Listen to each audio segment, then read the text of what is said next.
William Shakespeare's Macbeth is a timeless tragedy that explores the corrosive nature of unchecked ambition, the psychological burden of guilt, and the battle between good and evil. Among its many complex characters, Macduff stands out as a beacon of moral integrity, patriotic loyalty, and emotional depth.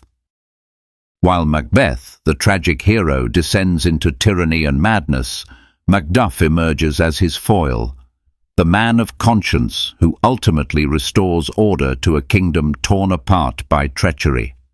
In this video, we will present a detailed character analysis of Macduff, examining his evolution throughout the play, his emotional struggles, symbolic significance, and his ultimate role in bringing justice to Scotland.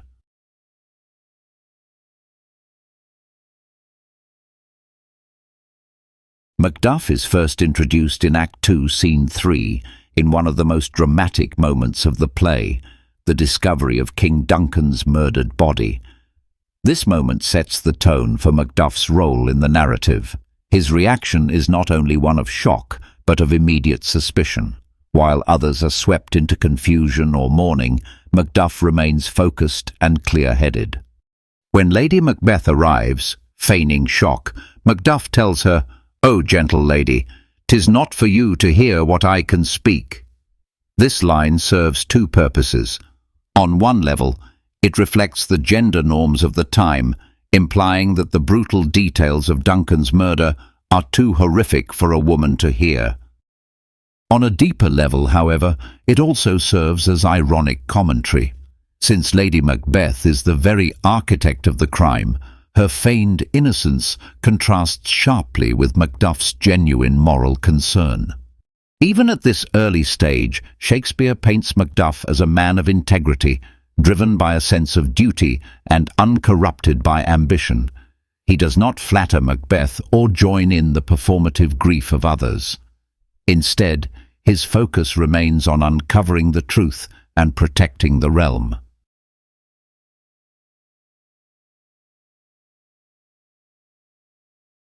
One of Macduff's defining characteristics is his unwavering moral compass. When Macbeth ascends to the throne after Duncan's murder, many Scottish nobles, out of fear or opportunism, rally around the new king. Macduff, however, is conspicuously absent from Macbeth's coronation. In Act 2, Scene 4, Ross notes that Macduff has chosen to return to his own castle in Fife rather than attend the ceremony. This seemingly small detail is significant. It signals Macduff's quiet dissent and his refusal to legitimize Macbeth's ill-gotten rise to power. His loyalty lies not with any individual but with Scotland itself. In Act 3, Scene 6, Lennox and a lord discuss how Macduff has gone to England to seek help from Malcolm, the rightful heir, and the English King Edward. This political move is both dangerous and courageous. It reinforces Macduff's role as a patriot, willing to risk everything to restore legitimate order. As literary critic Harold Bloom notes in Shakespeare, the invention of the human, Macduff's loyalty is not blind. It is tested, reflective, and ultimately anchored in a higher sense of justice.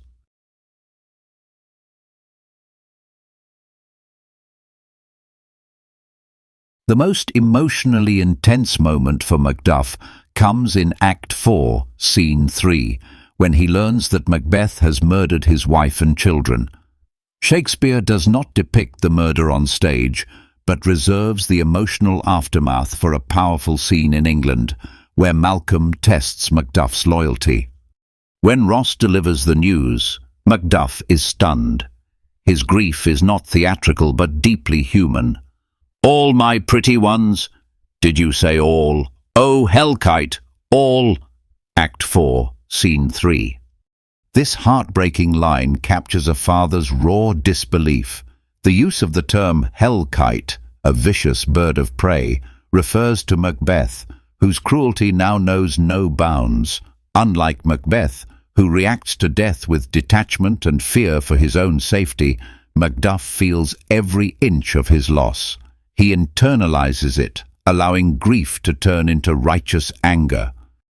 Malcolm urges him to use this sorrow as a weapon, dispute it like a man, to which Macduff replies, "I shall do so, but I must also feel it as a man." Act 4, Scene 3. This exchange is essential to understanding Macduff. He redefines masculinity, not as stoic denial of emotion, but as the integration of strength and sensitivity. His revenge is not born of bloodlust, but of love for his family and loyalty to his country.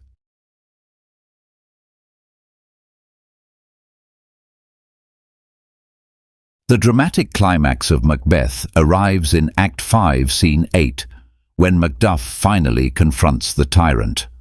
The moment is filled with poetic justice, prophecy, and personal vengeance. Throughout the play, Macbeth has taken comfort in the witch's prophecy that none of woman born shall harm Macbeth. However, in a dramatic twist, Macduff reveals that he was not born in the traditional sense. Macduff was from his mother's womb untimely ripped. Act 5, Scene 8. This line turns the prophecy against Macbeth, exposing his fatal overconfidence. In the duel that follows, Macduff kills Macbeth and declares, "Hail, King, for so thou art. Behold, where stands the usurper's cursed head." Act 5, Scene 8. This final act is not just a personal triumph for Macduff, but a national one.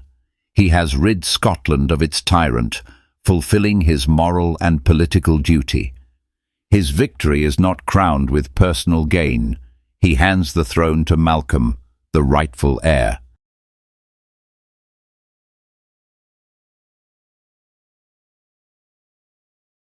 In literary terms, Macduff functions as a foil to Macbeth. A foil is a character who contrasts with the protagonist to highlight particular qualities.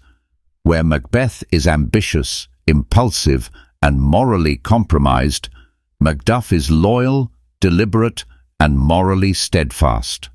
Macbeth murders Duncan out of a desire for power. Macduff, on the other hand, sacrifices his personal safety, leaving his family behind to support Malcolm's cause. Where Macbeth becomes numb to human emotion, Macduff remains deeply affected by loss. Where Macbeth clings to prophecies, Macduff relies on reason and courage. This contrast amplifies the tragic dimensions of Macbeth's character while elevating Macduff as a model of virtue. The two men are not merely enemies in war, but embodiments of two opposing moral philosophies.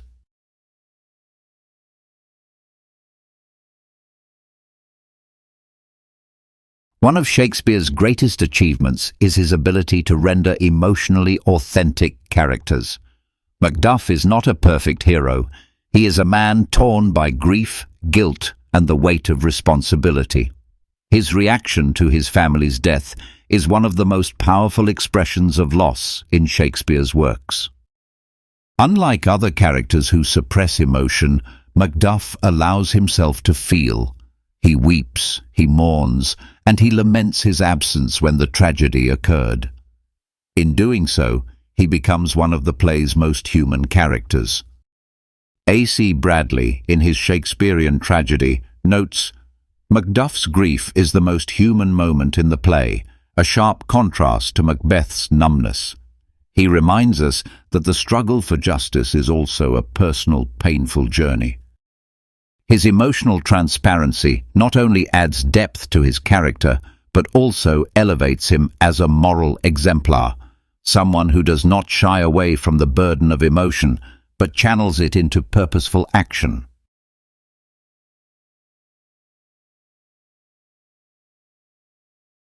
After Macbeth's death, Macduff could have claimed the throne, but true to his character, he does not seek power for himself.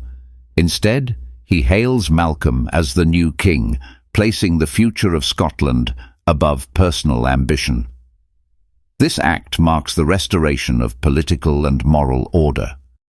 In handing over Macbeth's severed head, Macduff symbolically cleanses the kingdom of its corruption. He is not just the avenger of his own family, but the savior of an entire nation. His commitment to justice, loyalty to Scotland, and rejection of self-serving ambition reflect the ideal of the Renaissance hero, a man who serves the greater good.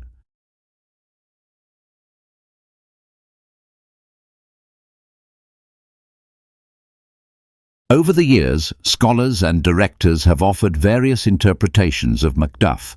Some see him as a Christ-like figure, enduring suffering, confronting evil, and bringing about redemption. Others focus on his emotional complexity, praising Shakespeare for crafting a character who defies traditional notions of stoic heroism. Feminist critics have highlighted the depth of Macduff's grief and his willingness to express vulnerability, challenging rigid gender expectations.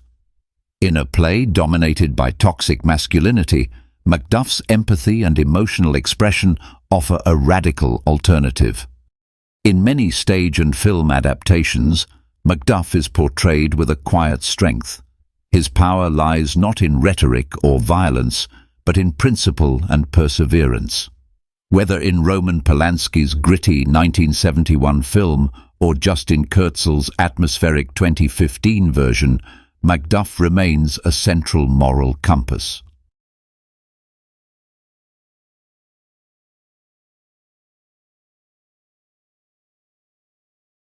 Macduff is more than a supporting character in Shakespeare's Macbeth. He is its conscience. In a world disfigured by ambition, betrayal, and supernatural manipulation, Macduff stands as a reminder of the enduring power of integrity, justice, and emotional truth. His character arc, from skeptical nobleman to grieving father to national liberator, offers one of the most profound journeys in Shakespearean drama.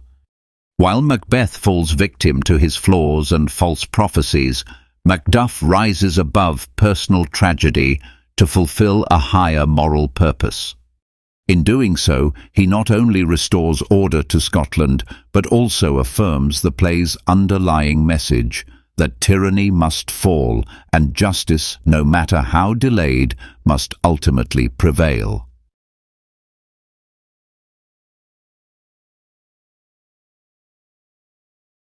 Shakespeare, William, Macbeth, A.C. Bradley, Shakespearean. Tragedy. Harold Bloom, Shakespeare. The Invention of the Human. Stephen Greenblatt. Will in the World. Marjorie Garber, Shakespeare After All. After.